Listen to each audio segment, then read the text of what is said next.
여러분 안녕하세요, 케이맨입니다. 카이엔 신형 베이스 모델 가지고 나왔습니다. 저번에 쿠페 모델 보여드렸잖아요. 오늘은 약속드렸듯이 일반 모델 가지고 나왔어요. 쿠페 모델하고 다른 점은 아무래도 이 뒷부분이잖아요. 뒷부분 좀 보여드리고, 또 운전하면서, 그때는 실내에서만 촬영을 했으니까 운전해보면서 어떤 부분이 바뀐 건지, 뭐 좋아진 건지, 또 원가 절감한 부분은 없는지 한번 보는 시간을 가져보도록 할게요. 여러분 얼른 차 타고 나가보도록 하겠습니다. 오늘 타고 있는 차는 2024년식 카이엔 베이스 모델 신형이에요. 저번에 제가 보여드렸던 거는 쿠페 모델이었고, 요거는 일반 SUV 모양 베이스 모델 그대로입니다.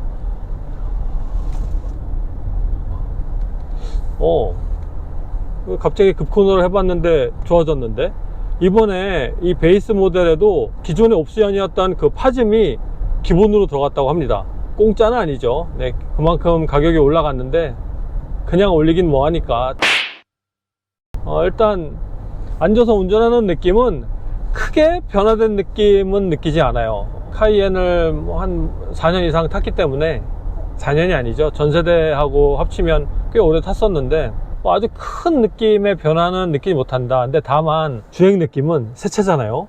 좋아요. 그리고 파짐이 들어가 있잖아요. 들어갔다고 얘기를 들어서 그런지 조금 전에 그런 커브길도 예전보다는 확실히 좀 더 자세를 재워주는 느낌은 듭니다. 지난 모델은 아무래도 이렇게 급격하게 핸들을 치면 카이엔이 그렇게 단단하고 딱딱한 차가 아니거든요. 차가 이렇게 주저앉는 느낌이 충분히 났는데, 이 차는 그렇게 많이 주저앉진 않네요. 그 정도의 차이가 이 몸으로 딱 직접적으로 느끼는 느낌이다 말씀드릴 수도 있고, 여전히 이 스티어링 휠의 이 그립은 워낙 얇아서 기존 카이엔하고 크게 다른 점은 못 느끼겠고요.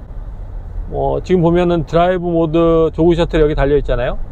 기존 카이엔 간다 옆에.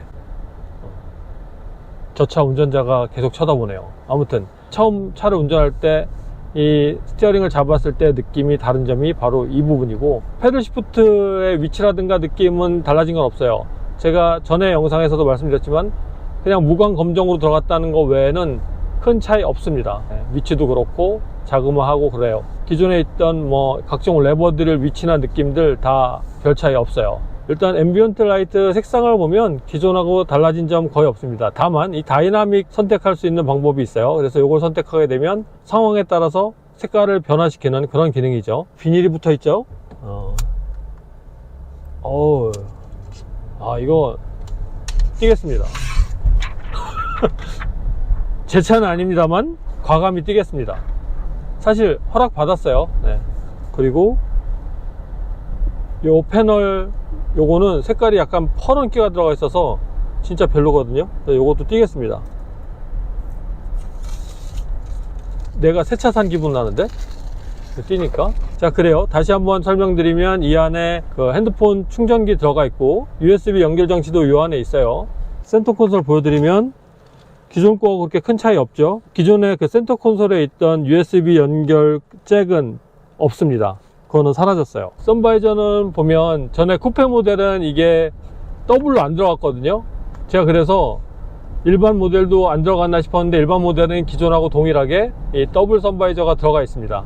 여기 운전석하고 조수석 밑에 보면 이전 모델은 그 약간의 수납 공간이 있었어요. 그런데 지금 이 수납 공간도 없앴습니다. 운전석, 조수석 다 없앴어요. 어떤 자동차 브랜드에서도 피하지 않고 시행하는 게 원가 절감이죠. 이 카이엔에도 피해가지 못했다라는 점을 느낄 수 있습니다.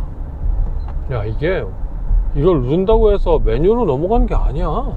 지금은 수동 운전을 해보고 싶어서 이걸 한번 깊이 눌러봤는데 특별히 매뉴얼 모드로 옮겨지지가 않아요.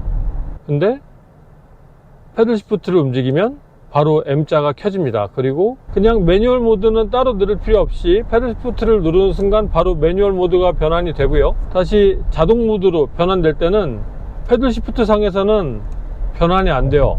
두 패들 시프트를 동시에 눌러도 안 되고, 예전처럼 플러스를 길게 눌러도 안 되고, 패들 시프트 변환 없이 그냥 계속 가면 자동으로 오토 모드로 변환이 되고, 아니면 이렇게 수동 모드로 가다가 자동 모드로 변환하고 싶으면 요걸 한번 누르면 자동 모드가 됩니다.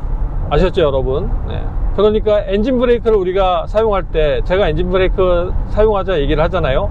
그러면 가다가 다운시프팅을 하고 쭉 가면 이제 RPM이 막 솟구치죠. 그냥 플러스를 변환해서 수동 모드처럼 운전하다가 아무것도 건들지 않고 계속 그냥 평범하게 주행을 하면 자동으로 오토 모드로 넘어가고요. 아니면 그거 기다리기 싫다 그러면 다운시프팅해서 가다가 이제 자동 모드로 바꾸고 싶을 때 요걸 한번 눌러주면 자동 모드로 바뀝니다. 뭐 요 정도의 차이가 있는데 예전에는 레버가 여기 달려 있었잖아요. 그냥 한번 딱딱 이렇게 해도 변환이 됐었고 패들 시프트로도 변환이 됐었는데 이건 약간 좀 뭔가 익숙하지 않은 그런 동작을 하게 만드네요. 그리고 앞에 보면 이거는 스포츠 크로노 패키지가 없어요. 그런데 이전 모델은 스포츠 크로노 패키지가 없다고 하더라도 여기에 시계 하나 이렇게 달아줬거든요.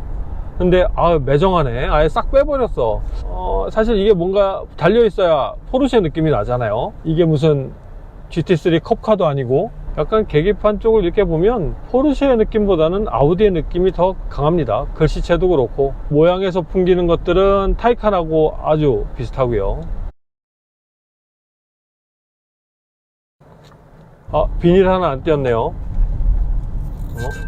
자, 그리고 제가 또 타서 딱 느낀 점이 어떤 게 있냐면 소음이, 그러니까 차에서 나오는 엔진룸의 소음이라든가 바닥에서 올라오는 타이어 접지 소음이라든가 이런 것들이 많이 개선이 된 듯해요. 상당히 조용해졌습니다. 기존 카이엔도 저속에선 조용했어요. 근데 고속도로 올라가거나 그러면 타이어의 접지 소음이나 이런 것들, 특히 RPM이 많이 올라갔을 때 엔진룸에서 들리는 그런 소음들이 들렸는데 이 차는 고속에서도 그렇게 크지 않게 들리거든요. 그래서 유리를 한번 만져봤습니다. 유리를 혹시 이중 유리가 있는 옵션인가 해서, 근데 그냥 일반 유리입니다. 그런데도 괜찮다는 점 알려드리면서, 시그널 소리가 기존의 시그널 소리보다는 좀 더 묵직해지면서 고급감이 생겼습니다. 기존 카이엔도 너무 가볍거나 이러진 않았는데 이 신형은 되게 무거워졌어요. 그런데 그 깜빡이에 깜빡거리는 타이밍은 또 릴레이마다 다르기 때문에 그건 차마다 조금씩 다 다르거든요. 그러니까 그거는 제외하고 말씀드리는 거예요. 이 썬루프를 전반적으로 그 아웃슬라이딩으로 개방을 할 때는 얘를 사용하면 되고요. 그 안에 가리개 있잖아요. 햇빛 가리개는 터치 방식으로, 자, 이렇게 터치하면 이렇게 열리고요. 그리고 다시 이쪽으로 터치하면 한 번에 끝까지 닫힙니다. 네, 버튼식이 아니에요. 근데 기존은 이 긴 레버가 달려 있었고 얘로 모든 걸 다 조정을 했었잖아요. 지금은 이렇게 분리가 되어 있습니다. 그리고 보이는 시야 자체가 기존하고 다른 게 전혀 없어요. 룸밀러로 보이는 시야도 그렇고 앞유리로 보는 시야도 그렇고 사이드미러도 그렇고 기존 모델과는 다른 점이 또 없어서 뭐 차가 그렇게 바뀌었다라는 느낌이 또 이런 부분에 있어서는 와닿진 않죠. 하지만 후드를 보면 기존보다 더 공격적으로 좀 뭔가 느껴져요. 기존에는 그렇게 특별한 느낌이 들지 않았거든요. 운전할 때 이렇게 후드를 바라보는 느낌이. 근데 지금은 그래도 양쪽에 뭔가 솟아있는 듯한 느낌이 확실히 듭니다. 그래서 기존보다는요, 내가 강한 차를 운전하고 있구나라는 느낌이 느껴진다, 뭐 이렇게 정도로 말씀드릴 수 있을 것 같아요. 확실히 파짐이 있는 게 다르긴 하네요. 핸들을 급격히 치면 그냥 자세를 얘가 잘 잡아요. 한번 이렇게 쑥 들어가는 느낌이 기존엔 있었거든요. 전혀 있지 않습니다. 지금 정말 급하게 쳐야 살짝 있는 정도. 그래도 뭐 바로 그냥 자세를 한 번에 잡거든요. 야, 이거 괜찮네. 나 파 좀 넣을 걸 그랬다 전에. 그리고 서스펜션도요, 기존보다는 되게 사뿐사뿐한 느낌으로 바뀌었어요. 기존에는 평소 주행할 때는 차가 되게 무겁다라는 느낌이 들었어요. 물론 스티어링에서 느끼는 그런 부분도 있지만 이거는 많이 달라졌습니다. 새 서스펜션을 느낀다는 걸 감안하고서라도 많이 바뀐 듯해요. 거의 휠 타이어에서 느낄 만한 잔진동이 더 많이 사라졌습니다. 이전 모델보다. 포르쉐에서 좀 잘 만들어낸 걸로 보입니다. 평소 느끼는 승차감은 확연히 달라진 점을 느낄 수가 있습니다. 출렁거리거나 이렇게 어떤 서스펜션 전반적인 그런 느낌이 아니고 그냥 주행 자체가 상당히 평탄하게 휠 타이어의 움직임이 잘 느껴지지 않게, 그러다 보니까 차의 무게감이 많이 안 느껴지고 뭔가 사뿐사뿐히 간다는 이런 느낌이 드는 거예요. 근데 기존에는 이거보다는 좀 덜 걸러졌고 그러다 보니까 좀 더 무겁다는 느낌이 들었고, 뭔가 핸들링 자체도 단단한 느낌, 이런 느낌이 들었잖아요. 근데 지금은 그렇지 않아요. 진짜 이렇게 하지 그랬나 싶을 정도로. 왜냐면 카이엔이라는 차가 때로는 고성능 차를 선택할 수도 있는 그런 차지만, 대부분의 사람들은 그냥 가족용으로 평범하게 타는 거잖아요. 뭐 그럴 때는 지금 이 상태의 서스펜션이 저는 이전 거보다 훨씬 좋다고 이렇게 자신 있게 말씀드릴 수 있어요.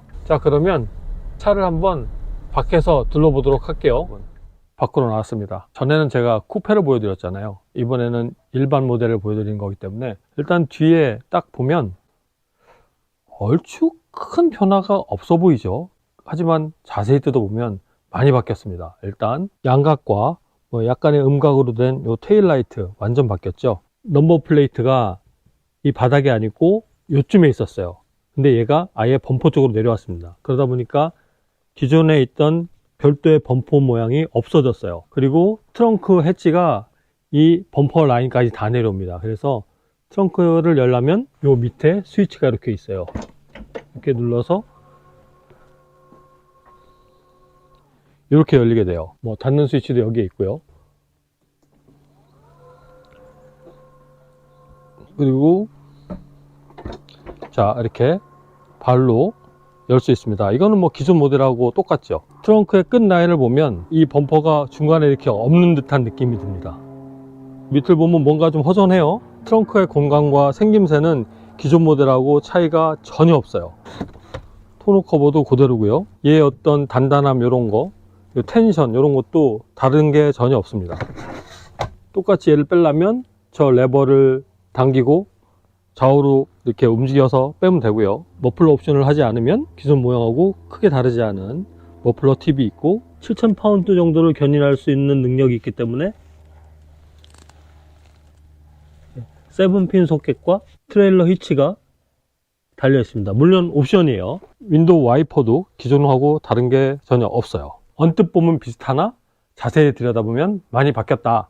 하지만 실내 공간이나 실내 쓰임새는 바뀐 게 전혀 없다. 뭐 이렇게 말씀드릴 수 있어요. 자, 옆 라인은 이렇게 생겼습니다. 기존의 카이엔과 옆 라인이 똑같아요. 뭔가 전체적인 쉐입이 바뀐 건 아니에요. 앞모습은 헤드라이트하고 후드 모양이 바뀌면서 조금 달라졌는데 옆에서 보는 트렁크 라인은 기존 카이엔하고 크게 달라 보이지 않습니다. 그래서 이 흰색 부분이 만약에 없었다고 하면 지나갈 때 보면 뭐 이게 신형인지 구형인지 뭐 이렇게 차이가 안 날 것 같은 그런 느낌이 듭니다. 자, 그럼 뒷자리 한번 볼게요. 얘는 쿠페 모델이 아니기 때문에 여기 보면 손잡이가 있잖아요. 이 손잡이를 이용해서 시트 전후로 움직일 수 있고 이 레버를 움직여서 이렇게 등받이를 움직일 수 있습니다.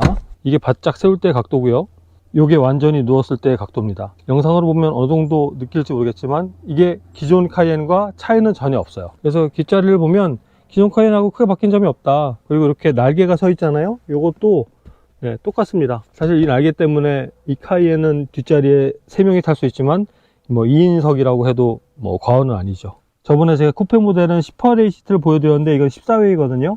14회는 이렇게 생겼습니다. 14회에도 편해요. 단지 얘를 이렇게 양쪽으로 조이는 그런 기능만 없는 거죠. 나머지는 18회하고 크게 다른 점이 없는데 헤드레스트가 이제 18회에는 이게 일체형이고 얘는 별도 분리형 헤드레스트를 갖고 있어요. 자, 엔진룸 한번 볼까요? 저번에 쿠페 모델 보여드린 거하고 다른 점이 전혀 없기 때문에 얼른 닫겠습니다. 어떻게 보이세요? 지나가다가 2024년식 신형을 봤어요. 저게 신형인지 아닌지 모를 것 같아. 네. 아무튼 저번에 제가 약속했던 대로 쿠페가 아닌 일반 모델을 오늘 보여드린 시간을 가져봤고요. 여러분 또 어떻게 보셨는지, 생각보다 이렇게 많이 바뀌지 않아서 실망을 하신 건지, 아니면 뭐 많이 안 바뀌어서 오히려 더 낫다 이렇게 생각하시는 건지 댓글을 통해서 의견을 남겨주시면 감사하겠습니다. 다음에 가능하면 또 포르쉐 S가 사실 전 제일 궁금하거든요. 6기통에서 다시 8기통으로 갔잖아요. 그거를 좀 느껴보는 시간을 가져보면 어떨까 싶은데 또 이렇게 눈치껏 한번 보겠습니다. 어떻게 될지. 네. 아무튼 오늘도 영상 봐주셔서 감사드리고, 앰비언트 라이트 부분은 좀 어두운 데 가서 촬영을 할 테니까요. 그거는 제가 이미지 영상으로 딱 넣어 드릴게요.